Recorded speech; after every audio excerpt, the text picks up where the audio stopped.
Welcome to Pop Monster, a podcast to feed all your pop culture cravings. My name is Sarah, a self-confessed superfan. This show will cover everything from reality TV chaos, nostalgic deep dives, and the latest in music, TV, movies, and books. So let's get into it. Okay, so I am so excited to finally break free from the Married at First Sight Australia bubble and to finally be able to record this episode.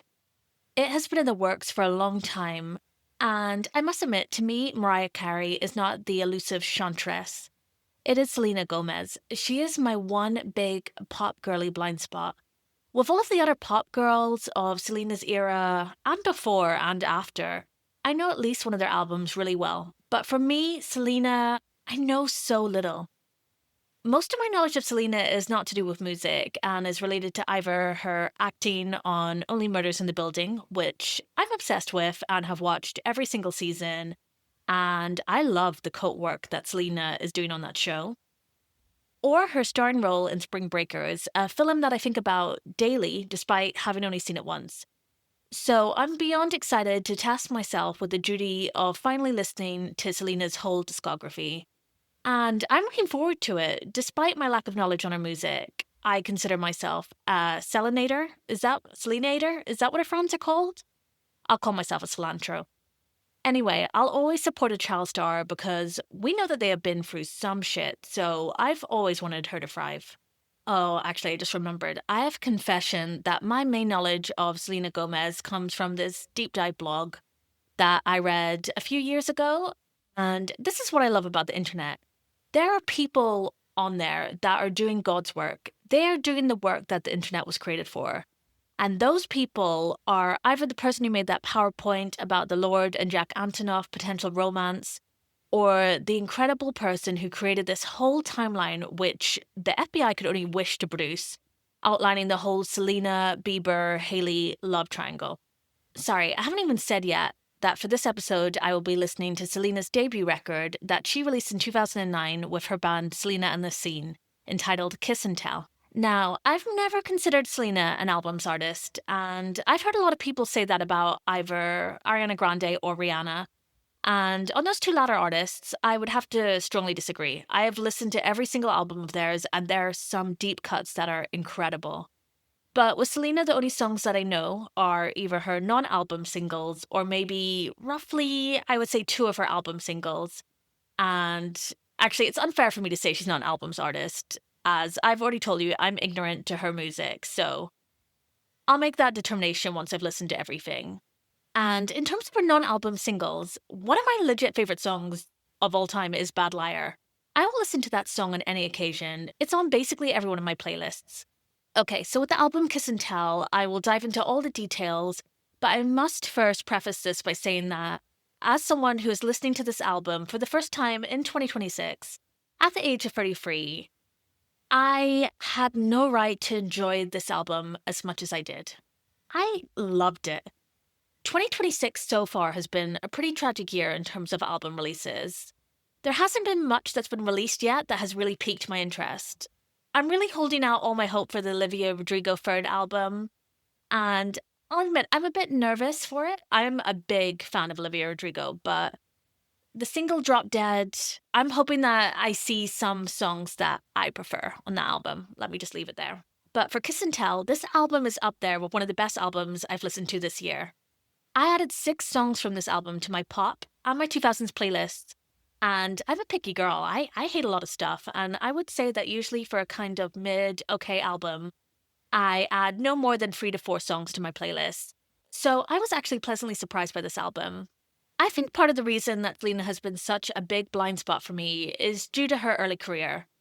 So me and Selena are the same age now, but she first came into prominence from her role in Wizards of Waverly Place. And by the time that came out in 2007, I was 15. I had moved well beyond my Disney Channel days by then. In 2007, I was busy watching Skins or Gossip Girl or something of that ilk.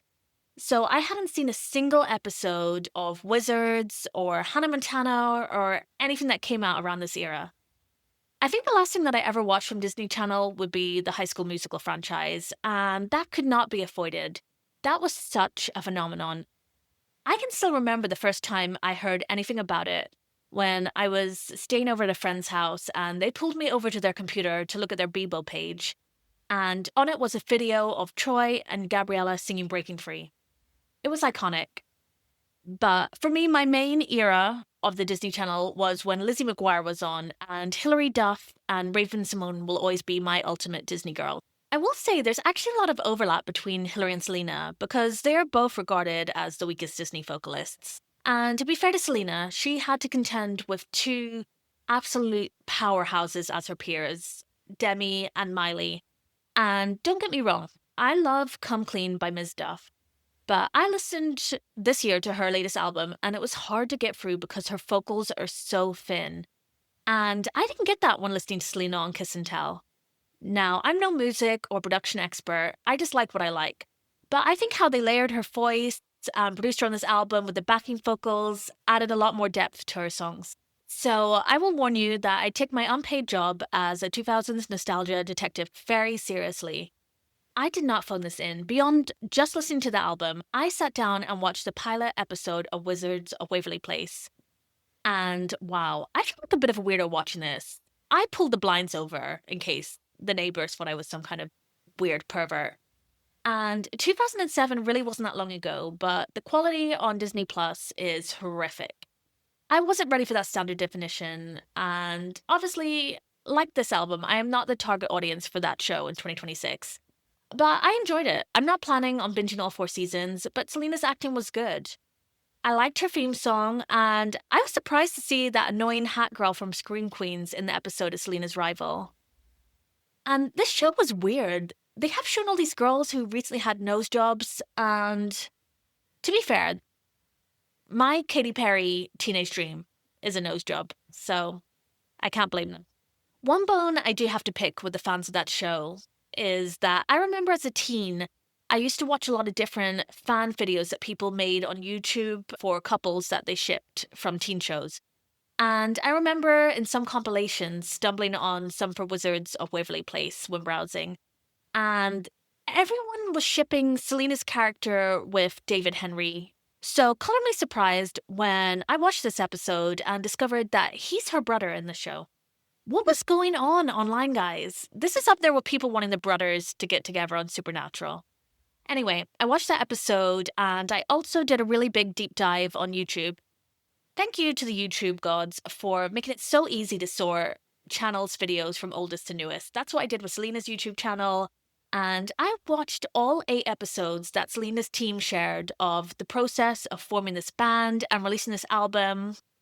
Now, I'll be honest, it wasn't the biggest undertaking, as each episode is under 5 minutes. But my algorithm is now fucked. And I also watched the music videos and some live performances she gave during this era. So, from watching all 8 episodes of Under Pressure, it does sound like this was a real passion project for Selena. Over 100 songs were considered for this album, and during its recording, Selena started to learn how to play the guitar, drums, and piano, and she got vocal lessons. Now, I'm a complete Selena music noob, but can she actually play any of these now? Or have we ever seen evidence of her playing them? I've never seen her with an instrument. So, in these videos, we see Selena sign her life away in a 5-album record deal, and the contract is a tome. It is thousands of pages. This is so unbelievably intense for a teen. Oh, sidebar. One of my favorite relics that I uncovered when watching her old videos on YouTube was a vlog that she made at Home Depot. I miss this era of the internet. Okay, let me start by setting the scene for the pop musical landscape in 2009.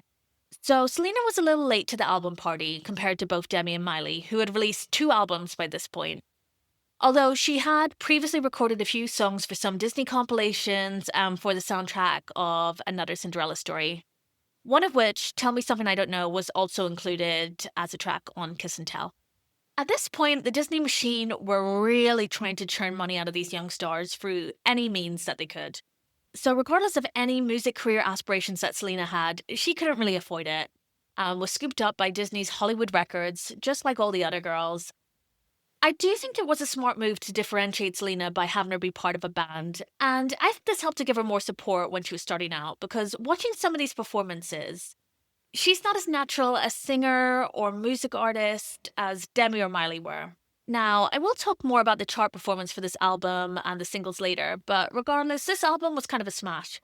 Obviously, it's not going to do quite the same numbers as the number one Disney star Miley with her solo and Hannah Montana albums, but this album sold more in the US than both of Demi's first two albums, and more than her Hollywood Records label mate, the Jonas Brothers album, that came out a few months before Kiss and Tell. Oh, also, I'm so happy to see those recent pictures of the Demi and Selena reunion. I feel like Disney has a lot to answer for, so I'm glad to see that they're both doing well and were able to resolve their rift. So, outside of the Disney bubble, when I was looking up the best selling albums of 2009, I was surprised to see that Rihanna's Rated R and Lady Gaga's The Fame Monster were also released that year. Because this Selena album seems a lot more dated than those two releases. Now, reading through the process for this album, it seems like Selena was very inspired by Paramore, Fifi Dobson, and the Veronicas, and I definitely hear those influences and a lot of Avril Lavigne. But I wonder if at the time this album came out, it already felt like it was lagging behind. Because this album came out a few years behind similar records from those other artists.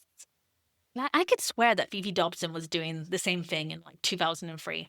Okay, moving on. So, does anyone else have their own routine for how they listen to a new album? Because I'm such a dork about it. I make sure I have my AirPods in to get my first full evaluation. I need to listen to an album at least 3 times. First from front to back, full concentration with my headphones on. Then I shuffle the album and listen to it on my speaker. Then for my final listen, I do it front to back again, headphones on, and that's when I select any songs I want to add to my playlist. Please don't diagnose me with anything. I like to have my routines. And there's something so satisfying about listening to a new album. It's like cracking open an ice cold Diet Dr. Pepper. One of my current projects is going through the Apple Music list of top 100 albums and listening to all of them. I try my best to stay up to date with music, but there's just so much constantly being released that there's always going to be stuff I've missed out on. So I'm very excited to start my experience in discovering Selena Gomez, the music artist. All right, let's get into this album and break it down track by track. So, first up is the title track, Kiss and Tell. Now, sometimes it is great having expectations that are in the gutter. So many albums and movies and books have been completely destroyed for me because of the hype. It is so great to come in knowing nothing. Recently, I became so obsessed with this film called Bottoms. It blew me away because I found it so hilarious and all I was wanting was a way to kill 90 minutes. Now, this album, I'll say I didn't go in with no expectations. I went in with very low expectations.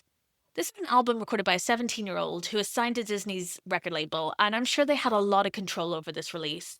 So when I heard this opening track, it was love at first listen. It transported me back to the early to mid 2000s.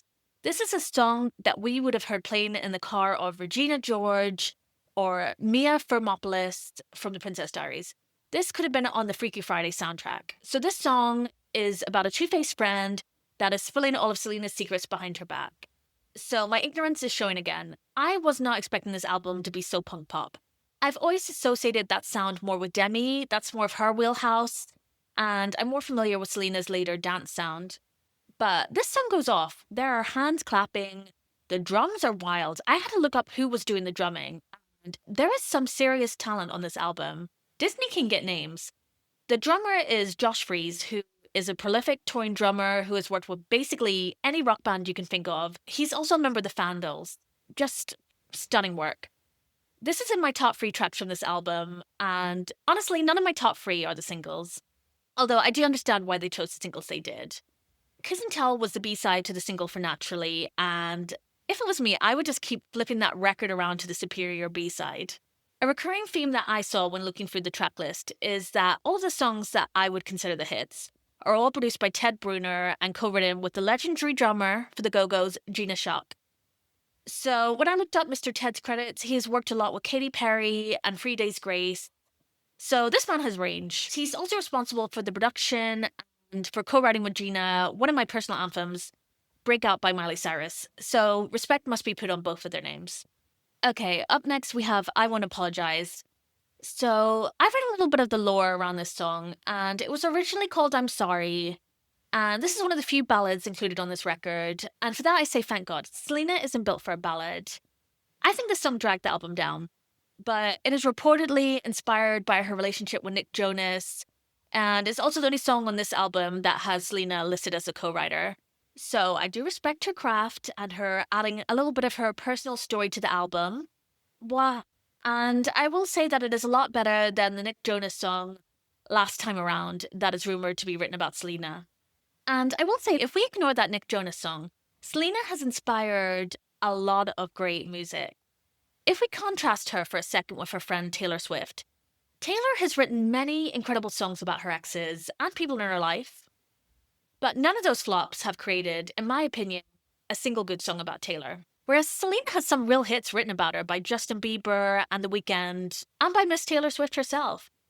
Anyway, this song gives a little bit of insight into her love triangle with Nick and Miley, and how she changed herself for him and their relationship, and we've all been there. I would actually like the song if it wasn't for the existence of the song Everything I'm Not by the Veronicas, which you can tell heavily inspired this song, both sonically and also a little bit lyrically.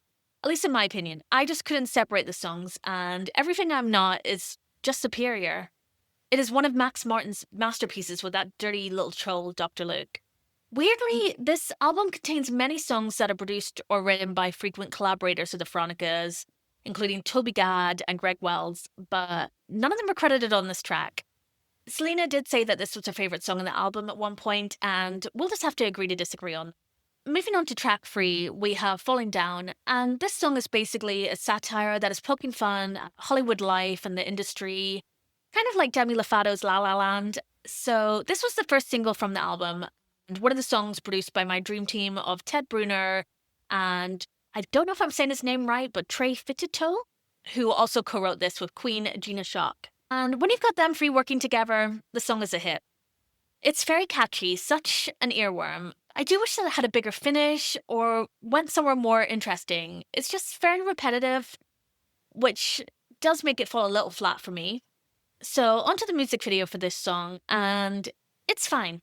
It's just fine. I mean, I feel like they had a few hours in a soundstage to knock this out before Selena had to go film Wizards of Waverly Place.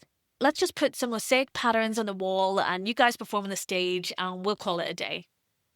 I will say that Selena, she looks so cute. She's adorable. Back in the day, I would have killed for the outfit she wears in this video. I want those black pleather leggings. I loved all the layering work she was doing with her vests.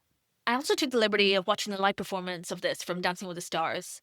Now, it makes sense why she performed on this show. It's on the ABC network. They're owned by Disney.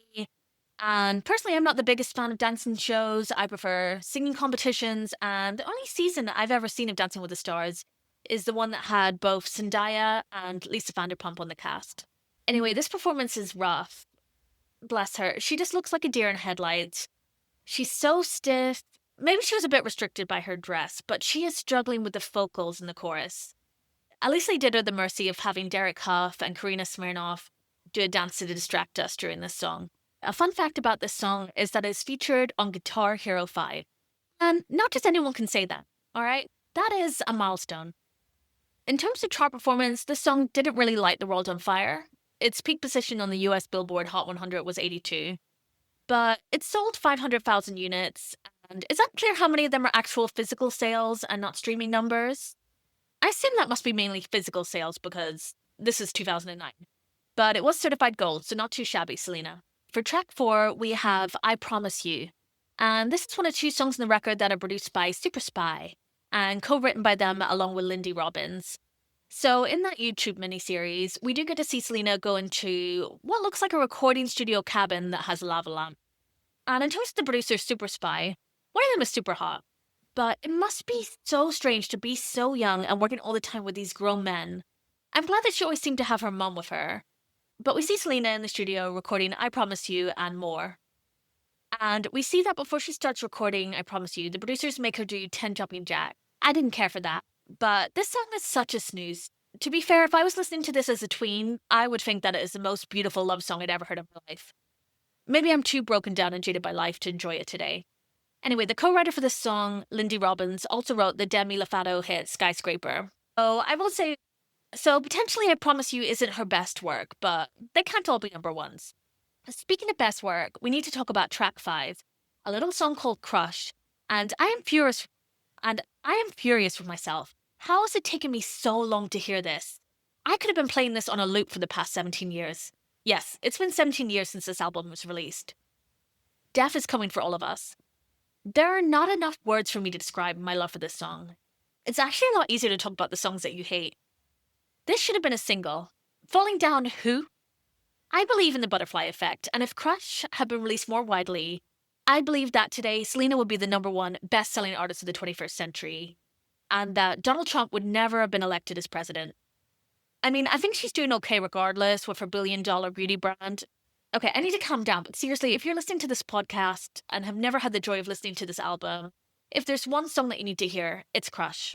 Selena has a bit of attitude in it. She sounds so moody, and of course, this is another track by Brunner, Fitito, and Shock. I need to know if she works with them on her next album because they have a good thing going. I hope she works with them again. Alright, next up we have Naturally, the second single from this album, which was produced by Rock Mafia, who are responsible for a lot of the earlier Miley album tracks. They did Can't Be Tamed, See You Again, and Seven Things. They also wrote and produced Selena's global smash, Love You Like a Love Song, which is one of the few Selena album singles that I know. Okay, I need to get something off my chest regarding Rock Mafia. I consider them my nemesis. Or nemesi, don't know the right plural. I don't care for these producers, always shouting out their names in their tracks. I don't like when that's done outside of hip-hop unless it's Jason Derulo or Red One convict Gaga. So this song is very Disney, but in the club. It's not my favorite, but I would consider it in the top 50% of the album, mainly because I love yelling the line, "You're the thunder and I am the lightning" in the shower. So this also got a music video, which is not the most inspiring unless you're a big fan of those flashing geometric shapes that you see when you rub your eyes too much. Mickey Mouse needed to open up his wallet because these videos are budget. In this video, we barely even see her band. Okay, I have a question. So in her YouTube channel, we see her pick out all of the members of her band. But for this band, are they more of a touring band? The reason I asked that is when I was looking at the album credits, none of the scene band members are credited for any of the instrumentation on this album. Is that an error? It just seems like they're being used a bit as a prop for the live performances. And looking at the album cover, none of them are featured on it. It's just Selena. I did do a Google, and it seems like they're all still working in music in some capacity. I just had to make sure that the hot bassist was doing okay. I watched some of the live performances for Naturally, and I will say that on Good Morning America, she is wearing a very nice looking prom dress, and she looks a lot more comfortable. Possibly because the studio is filled with all these little kids who are her fans. And I think she feels a lot more used to this environment than Dancing with the Stars. I also watched a performance of this on Dick Clark's Rockin' Eve, which looks exactly like it did on that one episode of Friends when Monica and Ross do the routine. So, this performance. Fergie introduces her, and I swear they have turned Selena's mic down as low as they possibly can. And Selena is not a dancer, but she is getting her 10,000 steps a day in during her performance. And that I can respect because walking doesn't count as exercise unless you're wearing a step counter. Finally, I did watch her perform it on Ellen, and she sounded a lot better. I'm going to say that was because I don't think she was singing it live. Her dancing remained robotic, it was giving very early Dula Peep, but I appreciate all the fantastic tights she wore while promoting this single, and that hot bassist looked great. Okay, so let's flash back to 2008. A year before Kiss and Tell, the world was rocked by one album of the year called Fearless that contained a song called The Way I Loved You. And Taylor can rest easy, because her song is definitely superior to track 7 on this album, which has the same name. Alright, I've made it clear I'm not the biggest fan of the ballads on this album. Selena sounds so breathless and a little in pain throughout this song. And I just found it so boring. We're seeing a couple of new names working on this song. One of them is Shelley Peiken. This woman is an icon. She has written the soundtrack to our lives. She is responsible for writing Christina Aguilera's What a Girl Wants and one of my favorite songs, Bitch by Meredith Brooks. I will say that on paper, this song could have been a lot better if it was performed by a better vocalist. I just don't think that this song was in Selena's repertoire.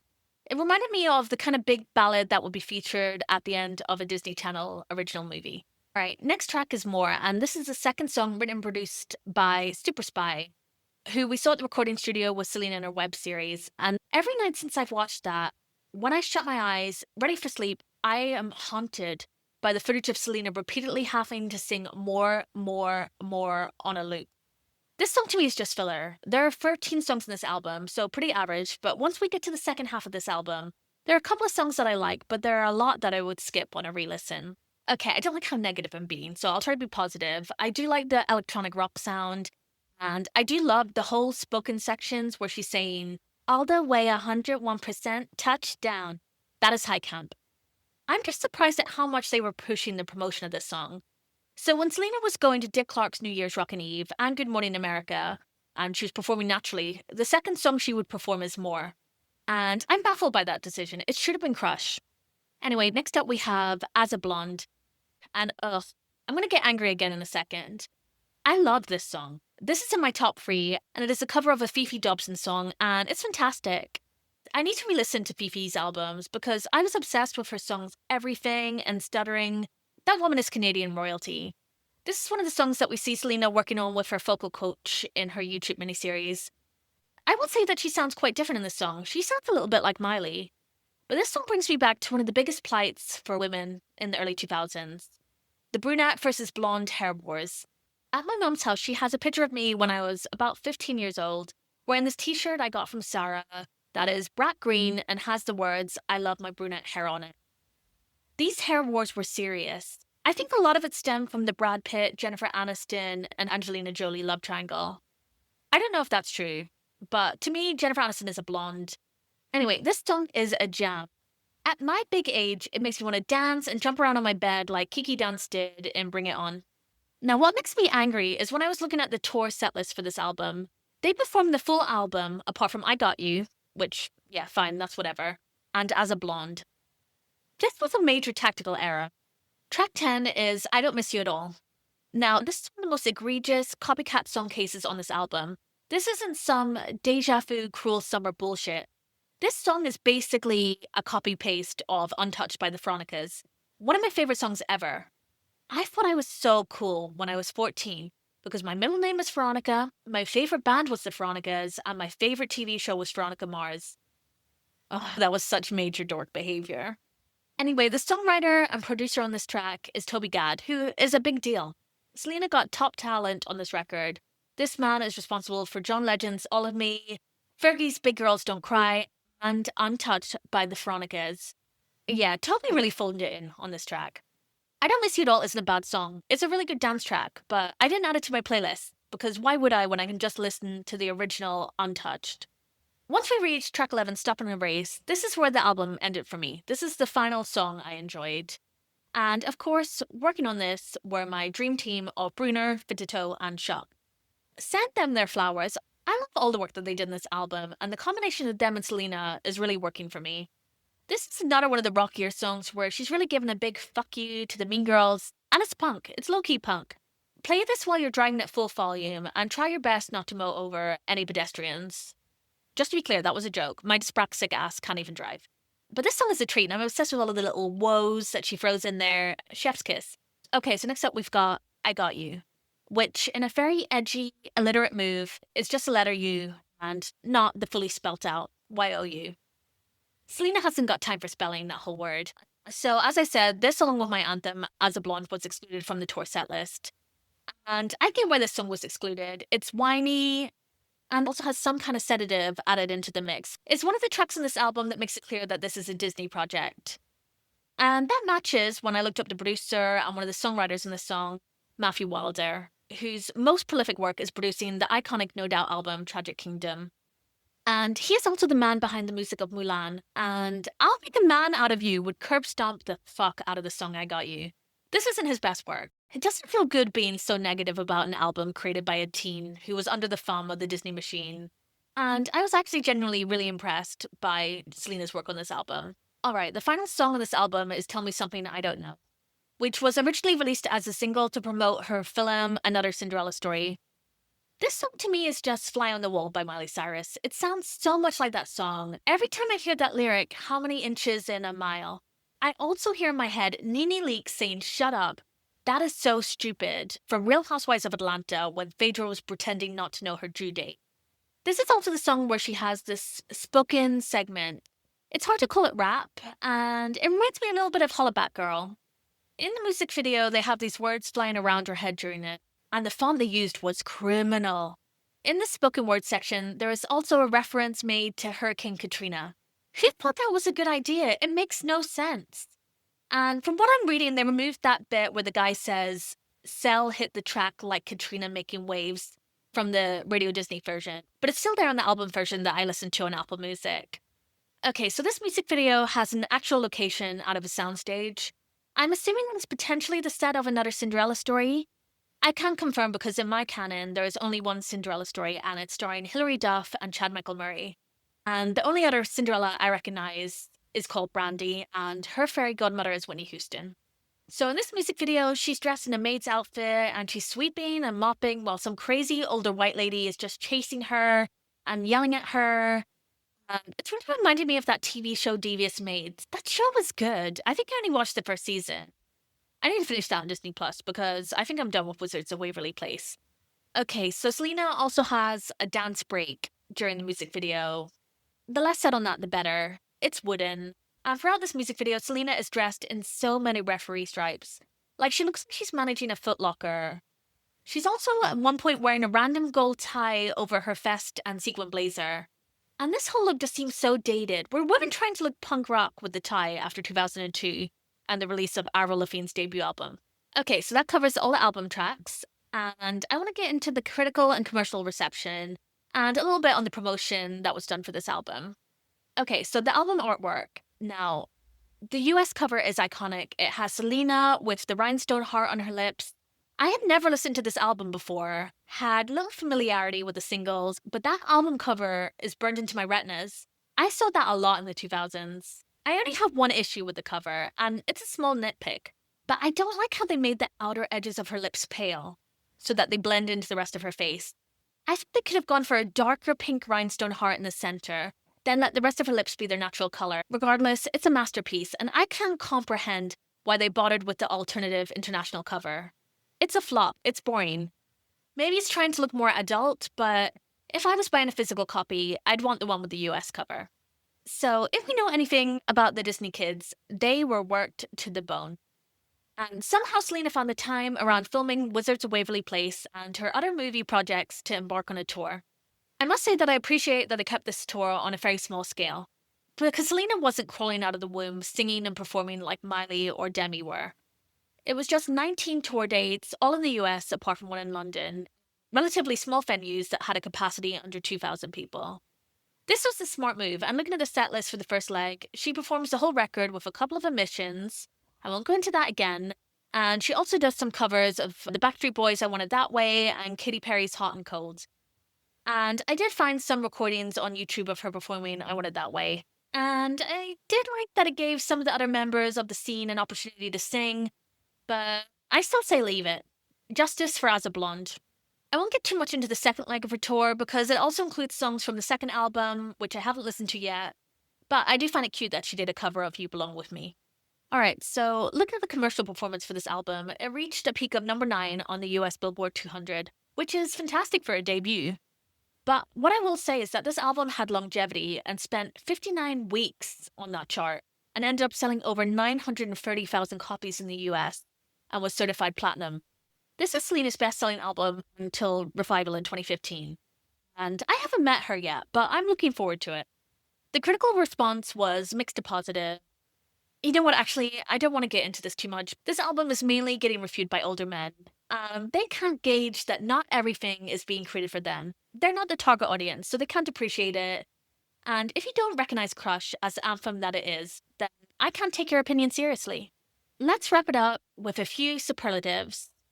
On this album, so this first one was a tough choice, but I will give the award for the song Ready to be Played at all supermarkets, schools, weddings, and cremations to Naturally. It's a people pleaser. It's not offensive. I wouldn't be mad if I heard it when deciding which frozen pizza I want to buy. It seems like that is a song that still persists and is the most successful in 2026 with 184 million streams on Spotify. Next up, if I had to pick my rare beauty favorite album song, it will come as no surprise to you. It's Crush. This song has only 2.3 million streams on Spotify, and that needs to be changed quickly to 2.3 billion. But with each of these album deep dives, I want to find a song that can dethrone Bad Liar as the greatest Selena Gomez track. And sadly, nothing on this album can budge it from the top. Finally, alright, I have to admit, this one is a stretch. But which song does Selena need to say lose you to love me to? Alright, she needs to say bye bye and yeet into the sun, I got you. It's adding nothing to this record. My closing thoughts are that this album is fun, it's nostalgic, and it's not trying to be the album of the year. Can't we all just enjoy ourselves a little? Let's not take it too seriously. And I'm so pumped to listen to Selena and the Scene's next album, A Year Without Rain. I will have to immerse myself fully in that, and hopefully we'll have an episode to share on it soon. So thank you for listening, and hopefully you guys liked this episode. If you did, please subscribe on Apple Podcasts or Spotify for future artist discography and pop culture deep dives. You can also find me on Instagram at PopMonsterPod. And if you enjoyed this, please consider leaving a review on Apple Podcast, as it really helps new people find it. DM me on Instagram if you have any ideas for things you'd like me to cover in future episodes. Again, thank you guys so much, and have a wonderful rest of your day.